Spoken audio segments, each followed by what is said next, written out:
Bonjour à tous et bienvenue dans cette vidéo.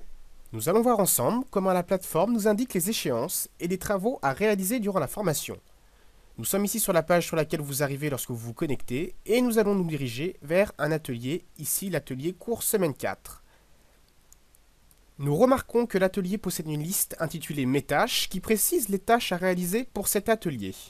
De la même manière, l'atelier cours semaine 4 cas pratique possède une liste indiquant et précisant les tâches à réaliser pour l'atelier cours semaine 4 cas pratique.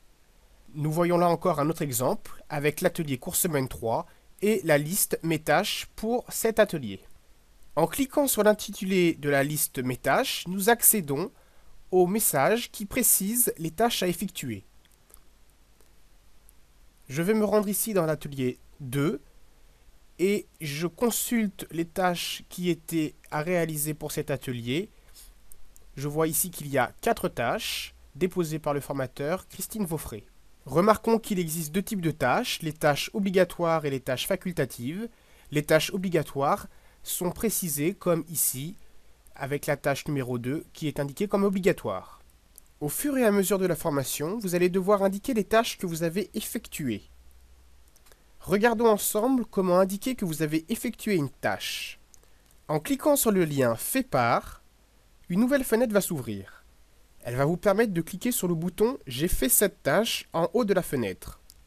En cliquant sur ce bouton, vous indiquez à la plateforme que vous avez fait cette tâche.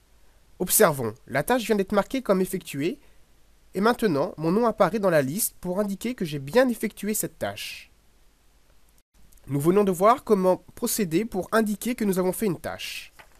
Afin de nous aider dans la progression de la formation, la plateforme propose différentes vues pour visualiser l'ensemble des tâches qui sont à faire. Nous y accédons avec le menu supérieur et les deux sous-rubriques Mes tâches et le tableau des tâches. Dans la rubrique Mes tâches, vous retrouvez l'ensemble des tâches que vous avez à faire. Elles sont classées par atelier. Nous voyons ici par exemple que dans l'atelier 1, il nous reste 5 tâches à faire et nous voyons également les autres tâches à effectuer pour tous les ateliers. Lorsque vous avez effectué une tâche, elle n'apparaîtra plus dans cette liste. Cette liste est donc un moyen de visualiser toutes les tâches qu'il vous reste à faire. La deuxième sous-rubrique s'intitule le tableau des tâches. Ce tableau vous permet de visualiser d'un coup d'œil votre progression. Toutes les tâches sont affichées dans ce tableau. Elles sont classées par atelier. Lorsque vous avez effectué une tâche, une croix apparaît dans le tableau dans la colonne avec votre nom. Cela signifie que vous avez effectué la tâche. Les tâches en bleu correspondent aux tâches facultatives, les tâches en rouge correspondent aux tâches obligatoires. Nous voyons ici que notre étudiant a effectué une seule tâche pour l'atelier 1, tandis que les autres apprenants ont effectué toutes les tâches. Résumons ce que nous avons vu. Vous trouverez dans les différents ateliers des listes avec les tâches à effectuer.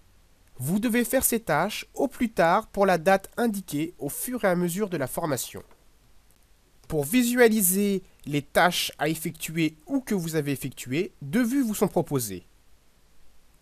Vous trouverez les tâches qu'il vous reste à faire dans la sous-rubrique Mes tâches, tandis que vous trouverez l'ensemble des tâches effectuées et non effectuées dans la sous-rubrique Le tableau des tâches. Cette vidéo de démonstration est terminée. À très bientôt.